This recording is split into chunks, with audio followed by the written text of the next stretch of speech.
Žaidimas Wasabi yra skirtas lavinti trupmenų suvokimą, supratimą bei susipažinti su skirtingom trupmenų rūšim, tai paprastosiom trupmenom, dešimtainiam trupmenom. Ir žaidėjai turės Wasabi korteles sudėlioti į šios stačiakampius pagal duotus užuominas. Jaunesniems žaidėjams arba žaidėjams, kurie pirmą kartą tik žaidžia Wasabi, kurie galbūt neturi jokio supratimo apie trupmenas, galima duoti visas 8 užuominas iš karto.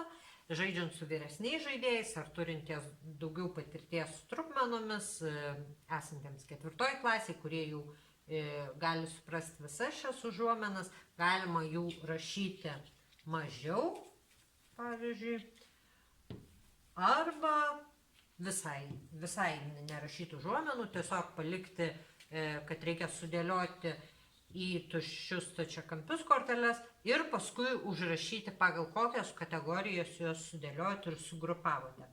Taigi pradėkim dėlioti ir šios kortelės turi susidėlioti pagal užuominas. Štai skritulys ir trečdalis, jį dedame čia.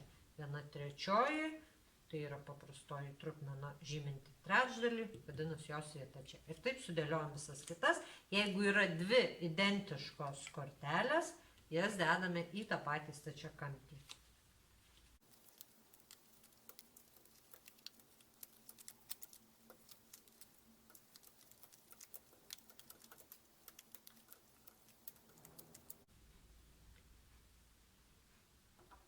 Taip, ir jeigu žaidėjai žaidė ne su pilnomis užuomenomis arba jų neturėjo, tai turėtų įvardinti kategorijas, kurios atitinka tame stulpelyje arba toje eilutėje įrašytus sudėliotos korteles. Tai pavyzdžiui, čia sudėliojame žalias korteles ir pastebime, kad visur tai yra geometrinė figūra kvadratas, kurios yra užspalvintos skirtingos dalys. Tai ir užrašome.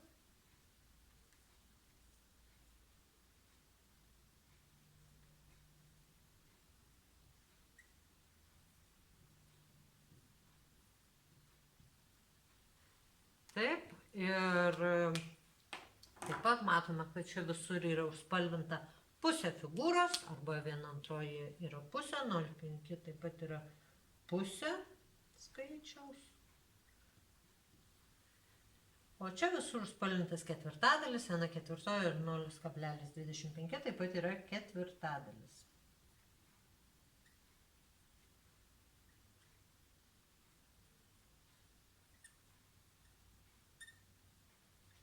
Tai štai, kai žaidėjai surašo visas kategorijas, kai sudėlioja teisingai korteles, pirmasis etapas yra laimėtas.